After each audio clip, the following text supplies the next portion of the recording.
Então agora vamos para as cruzadas mesmo. O que Especificamente. foram, já que estamos em campos de definições, que as coisas eram mal trabalhadas, que afinal foram as cruzadas, quando começaram e por quê? Eu levei 2 anos para achar uma resposta. Até mais. Mais do que 2 anos para achar. Bom, vamos lá.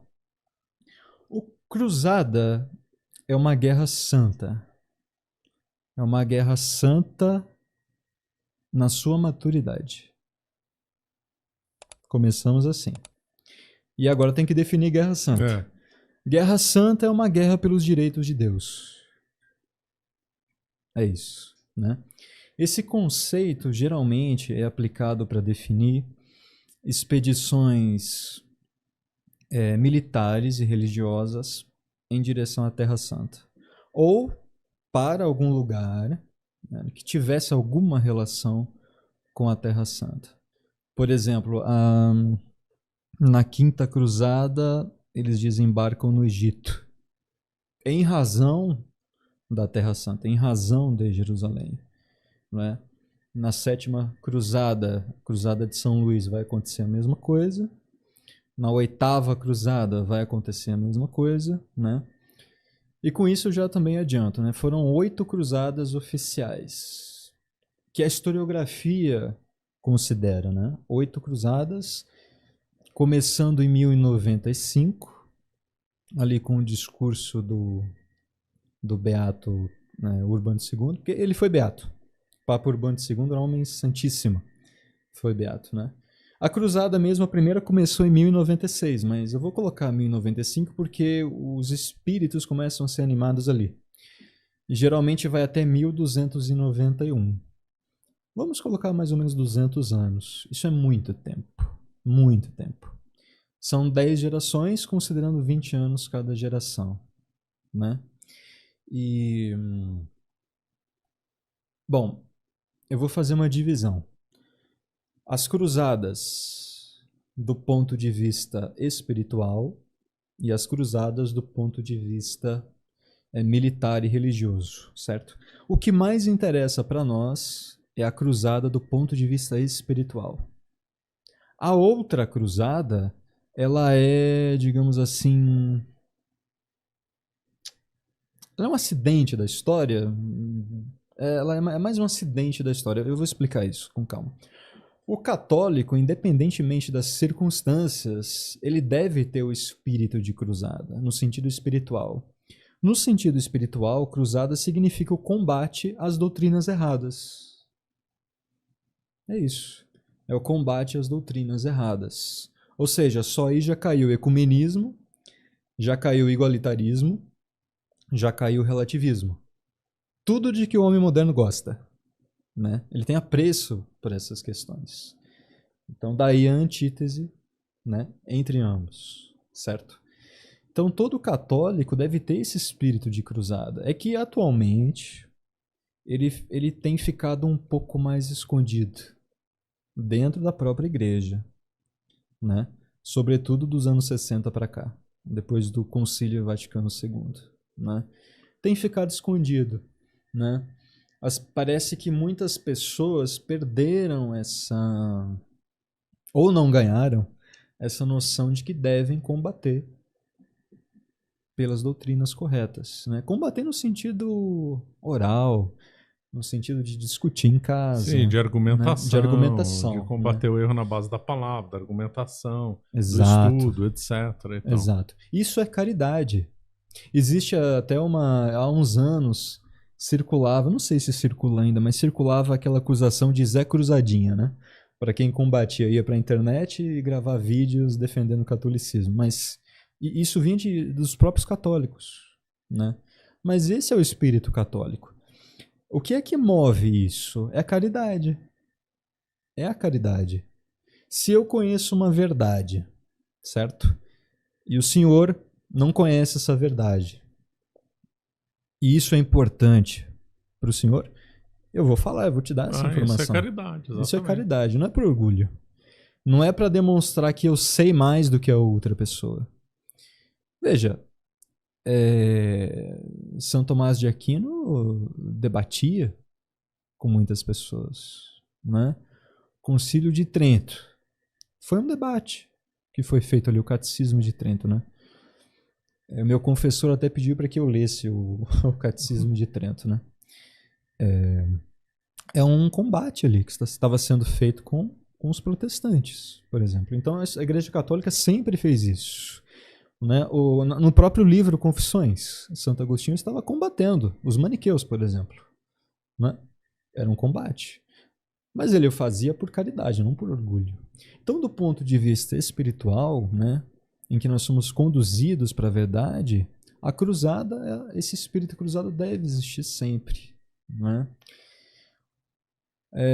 O mundo moderno, por mundo moderno, eu já estou considerando ali mais ou menos do século XIV para frente. Né? Do tapa que o Papa Bonifácio VIII levou. O atentado de Anhães. Dali para frente. Já vou considerar isso aí como modernidade. Né? Mundo moderno e modernidade aqui são sinônimos. Nós tivemos, no mínimo, 3 vertentes historiográficas que foram humanizando Deus. Né? A Revolução Protestante criou essa historiografia, os marxistas e os iluministas, né, liberais. Né? Os 3 têm as suas peculiaridades, mas lá no fundo eles têm uma semelhança. Eles defendem a religião do homem. O humanismo, se preferir chamar assim, é quando o homem nega a cruz. No caso do protestantismo, é uma maneira um pouco mais velada de se fazer isso, porque ainda se fala em Deus, ainda se fala em Jesus Cristo. Sim, se fala em fé. Se fala em fé, se fala da Bíblia. É um jeito mais velado de se fazer. O liberalismo, o iluminismo já são mais explícitos, o marxismo também, né? Mas eles têm essa religião do homem. Eles defendem essa religião do homem que é contrária ao catolicismo, né? Então fizeram de Deus humanista, igualitarista, ecumênico e pacifista. Tudo o que Deus não é. Tudo o que ele não é.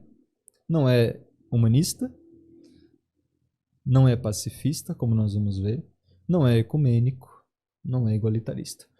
Pela observação da natureza, nós conseguimos observar que existem hierarquias.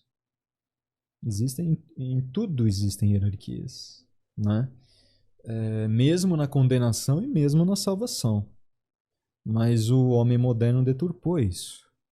É muito difícil de se vencer esse tipo de coisa, né? Agora, como é que eu cheguei a esse conhecimento? Não foi na universidade, né? Eu nem tinha o conceito de ser humano bem definido. Como é que é chegar em tudo Não isso? chega, não, esse parâmetro, essa falta de parâmetros, né? Aí nós vamos caindo em fragmentos, né? Uma coisa eu digo, eu sei que não é todo mundo que gosta de ouvir isso, mas 80% eu acho do que é pesquisado hoje nas universidades é dispensável, são dispensáveis. Assim, se as pessoas pararem de fazer essas pesquisas, ninguém vai sentir falta, nem mesmo no âmbito acadêmico, né? Então, o que eu percebi foi uma indiferença à questão das cruzadas. Eu não tinha essas definições. Ninguém ligava lá. Ninguém ligava. Ali não existe o espírito cruzado, né?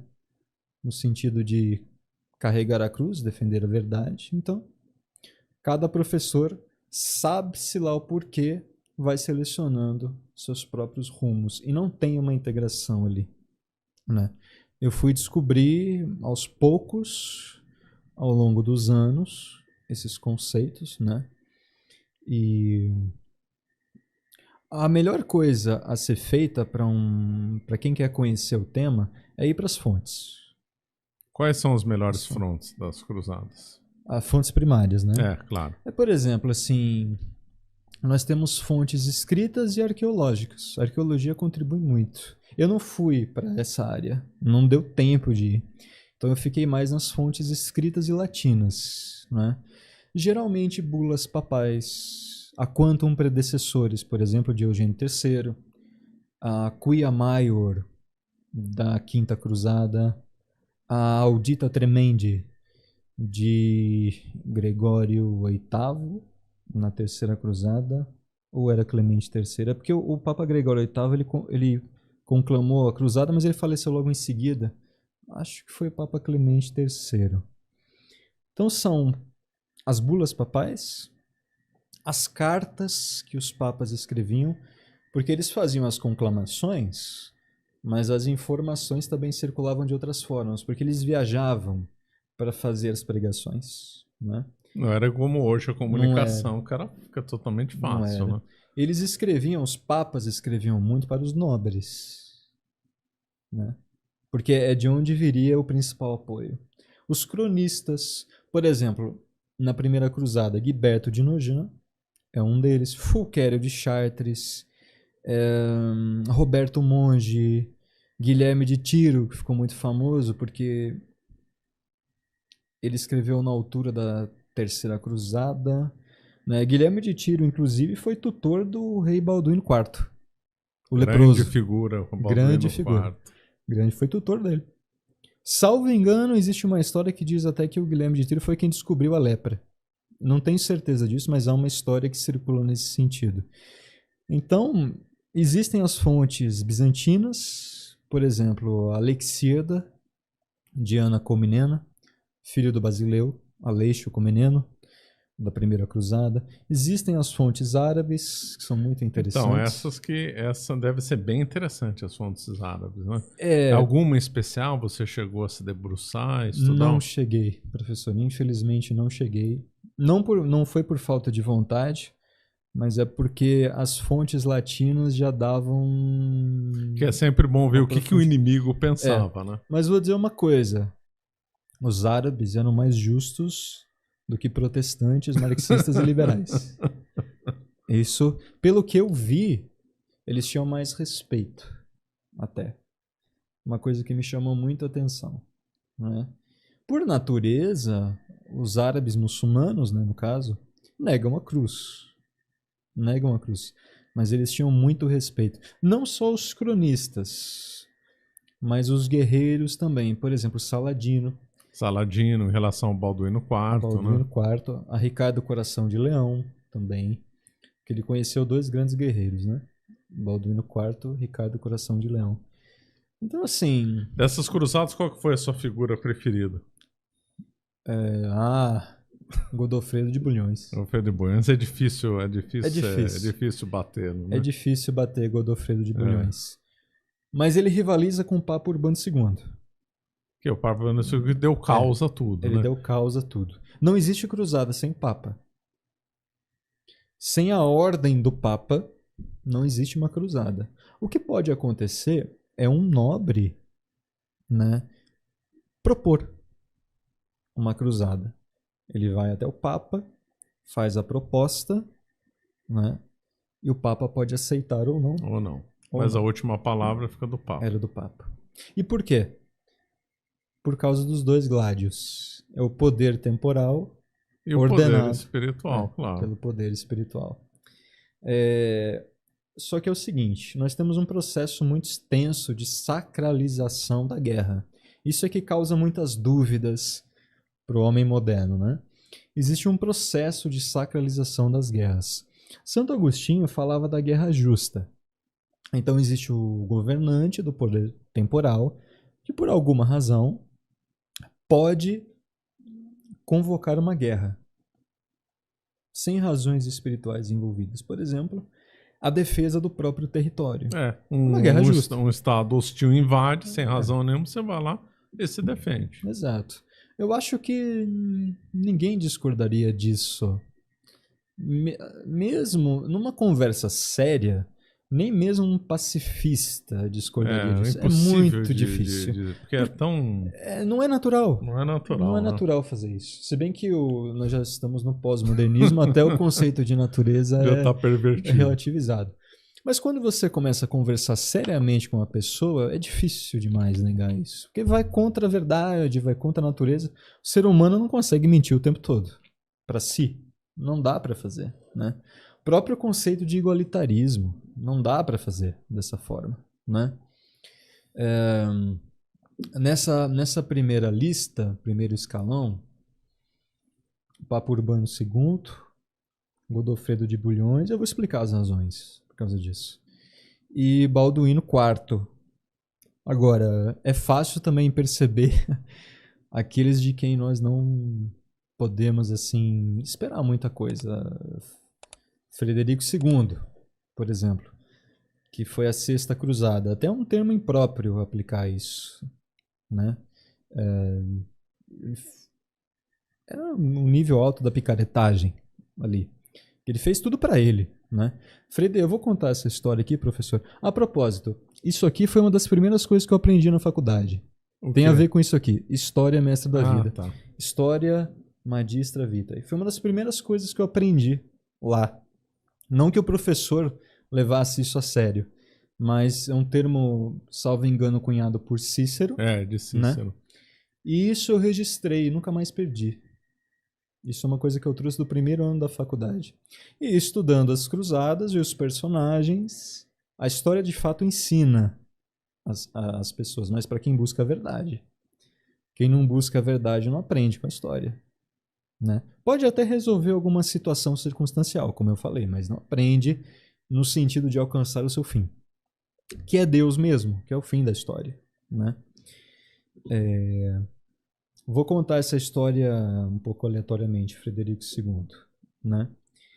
Ele fez um acordo, ele estava excomungado pelo Papa, isso foi em 1227. Mas ele foi até o sultão do Egito e fez uma proposta para o sultão do Egito, né? E o fato é que o homem conseguiu ficar com Jerusalém de volta. E mais algumas cidades, sem batalhar. Então, ao mesmo tempo que ele estava em uma batalha, ele tinha feito o voto em 1215.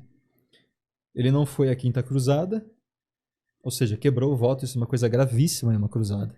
Isso vale excomunhão, que foi o que aconteceu. O Papa teve paciência com ele, porque, né, ele foi... Veja como é a antítese de Godofredo de Bulhões, mesmo dentro das cruzadas entre os cristãos. Ele conseguiu Jerusalém de volta. Ele entrou em Jerusalém.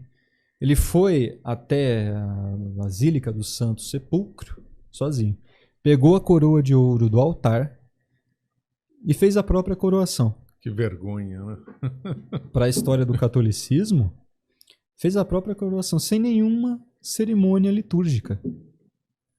Ou seja, eu acho que Napoleão estudou história. Estudou e se inspirou nele. Estourou.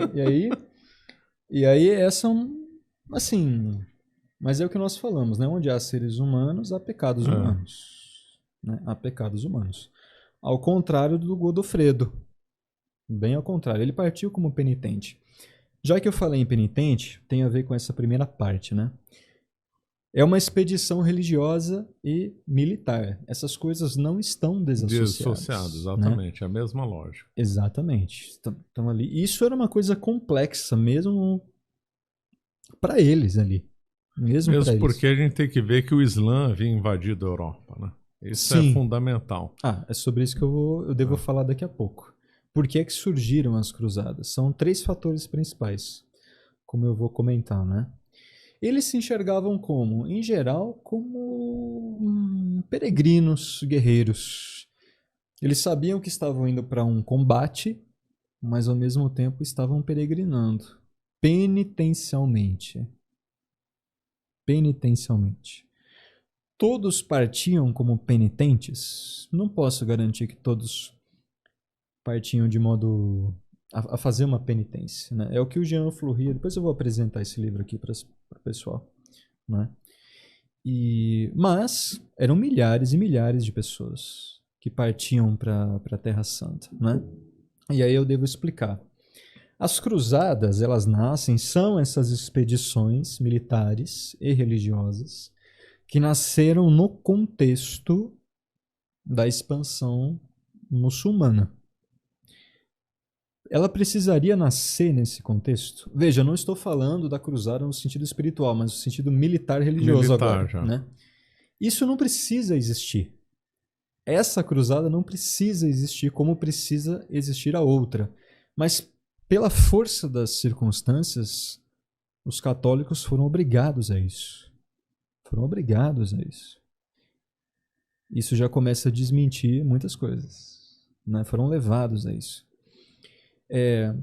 Existem 3 coisas que ajudam a compreender as cruzadas. A peregrinação, que era uma coisa muito comum. Desde os primeiros tempos, né, da fundação da igreja, os católicos faziam peregrinação. Sim, não é só para a Terra Santa, para Roma, para Santiago de Compostela. Santiago de Compostela, exatamente. E com o tempo, essas peregrinações começam a ganhar um aspecto de penitência, né? Isso explica, é um ponto. O outro ponto é a reforma papal ou reforma gregoriana. É que reforma gregoriana porque Gregório VII foi o papa que mais se destacou nesse sentido, mas, né? Tivemos também o próprio Urbano II. Foi um reformador, ele era de Cluny, né? Os tempos estavam muito difíceis e Cluny teve um papel importantíssimo nisso. Exato, organizava as peregrinações, né? Há muitos registros lá em Cluny. Então, é a peregrinações, é a reforma papal que lutava para ordenar o poder temporal ao poder espiritual, né? E conseguiu fazer. O Papa Gregório VII já conseguiu fazer isso, né? E o terceiro fator é a expansão muçulmana. Precisaria ser contra o islamismo? Não. Essa expedição militar religiosa poderia ser contra os otomanos, os persas, se fosse o caso, quaisquer outros, quaisquer outras civilizações. Mas naquele contexto eram os muçulmanos, né? Bom, o islamismo ele foi fundado no século VII. Segundo a história que chega para nós, fundado no século VII. A partir do ano 610, Maomé, né, já tinha uns 40 anos de idade, mais ou menos, de acordo com o que consta na história, ele começa a receber os versos do Alcorão. Não foi tudo de uma vez, não era um livro, mas ele começa a receber ali os versos, vão decaindo, né? E ali, mais ou menos 622, ele sai de Meca, né? E vai para Yatreb, futura Medina, né? Nesse primeiro momento da vida dele, eu acho que o islamismo estava fadado ao fracasso. Ele tinha um grupinho de pessoas com ele ali, pelo que consta da história, que chegou a mim. Um grupinho de pessoas, mas foi lá, algo aconteceu lá que fez com que o islamismo passasse a ter um grande sucesso. E esse é um dos fenômenos mais interessantes a serem estudados. Não quer dizer que eu goste disso, né? Desse fato. Eu sei, não, mas a expansão foi realmente muito impressionante. Rápido, impressionante. É uma coisa que impressiona qualquer pessoa. Veja, em 632, Maomé falece, ele morre, né? Ao que tudo indica, envenenado. Eu defendo essa tese, né? Com base em que você defende que foi envenenado? Olha, com base em uma fonte, eu não me lembro dela exatamente, mas até foi o Carlos Bezerra quem falava dessa fonte. Eu até preciso retomar. Mas eu defendo esse ponto. E a confusão começa logo depois da morte dele. É isso que me ajuda a defender essa tese. A confusão no islamismo já começa logo depois da fundação dele. Partes diferentes, né? Ali em disputa, certo? E Damasco vai cair em 635. Antioquia e Alepo vão cair em 636. Olha, é muito próximo, né? E Jerusalém cai em 637, salvo engano. Eu acho que são essas as datas. 637. 639, eles dominam a Armênia e começam a conquista no norte da África, no Egito. E vão indo. Até 665 já dominaram até o Marrocos. Líbia, Argélia, Tunísia, Marrocos. vão cruzar o Estreito de Gibraltar. Em 711 já cruzaram a península, né? A Península Ibérica. Só vão parar lá no norte, nas Cangas de Onís, onde vão ficar. Batalha de Covadonga, Covadonga, 722. Os nobres, né, visigodos, católicos, vão se refugiar ali, e é dali que começa a Reconquista, né? Eles vão passar pelos Pirineus e vão até Poitiers. Aí vão ser detidos por Carlos Martel, uma das batalhas mais famosas da história. Exatamente. E se nós pegarmos no mapa, Poitiers fica bem assim no centro mesmo. Não é lá no sul, não. Eles foram muito longe. Foram muito bastante. longe. E foram na Península Itálica também. Dominaram lá. 746, na região da Sicília. Eles tomam o sul da Itália, basicamente. 846, vão até Roma. Vão saquear Roma. Vão saquear Roma. O pessoal esquece disso, da invasão da Roma. Invadiram Roma. Também chegaram em Assis, se não me engano, foram detidos por uma menina, lembra dessa história? Sim, exatamente. Norte da África, Península Ibérica, Europa Central. Se eles não caíssem para Carlos Martel, iam dominar praticamente tudo ali, né? Iam seguir. E a história do mundo teria sido diferente. 150 anos de conquistas. É muito pouco tempo. Portanto, quer colocar o vídeo? Vamos colocar. Vamos colocar o vídeo aí, vai ser possível ver melhor. Já estava até me esquecendo. O professor Bill Warner, ele catalogou 548. Eu cheguei a ver esse vídeo. Esse vídeo realmente é impressionante. Ele fez um trabalho de primeira, né? Fez, de primeira. Eles começam ali, né, onde hoje era a Arábia Saudita, Iraque. Os pontos em branco são novas batalhas e os que estão em vinho são os registros que vão ficando. Né? Egito, Líbia, Tunísia, Marrocos. Né? Só na Península Ibérica ali são 200 batalhas. Impressionante. De 548. Podemos ver ali na Sicília, né? Na região da Sicília. Uma batalha feroz também. É uma mancha muito grande que vai acontecendo ali. Depois, além Pirineus, né? Pode ver que lá no norte da Península Ibérica houve batalhas, mas não conseguiram dominar a região completamente. Vão indo para a região do Paquistão, Afeganistão, Turcomenistão, Irã, Geórgia, né? Síria, Iraque. São muitas as batalhas ali. Há regiões de concentração, né? Da Península Ibérica é impressionante, né? É uma mancha muito grande. Assustadora o tanto de batalha. O professor Bill Warner fez um trabalho bem interessante. Se nós não entendermos isso aqui, não é possível entender. Não dá. As cruzadas. Isso, né? Que eu acho que é um grande erro das pessoas quando vão falar das cruzadas, não falar da expansão do Islã. Exatamente. Olha isso. Olha o tanto de batalha que teve. Exato. É lógico que a cristandade estava se sentindo ameaçada pelo Islã. Com certeza. É lógico que eles pensavam numa contra... E houve, né? A Reconquista foi uma contra-reação. Foi a guerra mais longeva do mundo. Foi. Depois teve a resistência do Carlos Martel. Foram resistindo. Até a Cruzadas entra dentro desse contexto lógico, obviamente. Claro. Olha, chegaram lá na Áustria. Chegaram até a Hungria, até quase na Ucrânia ali. Eles fizeram... Aí inclui os otomanos, né? Eles fizeram o cerco em Viena, né? Exatamente. Então, muito bom esse mapa. É muita batalha. É lógico que a cristandade estava em guerra contra o Islã. Sim. Isso é não foi a cristandade que foi a primeira atacante, ela foi em legítima defesa. Né? Foi em legítima defesa. Foi no caso de Santo Agostinho, estritamente falando, foi uma guerra justa. Foi. Porque toda guerra santa é uma guerra justa, automaticamente. É uma guerra para a defesa dos interesses de Deus. Né? Que em última instância envolve a salvação das almas das pessoas. Né? Só que eu me esqueci do outro vídeo.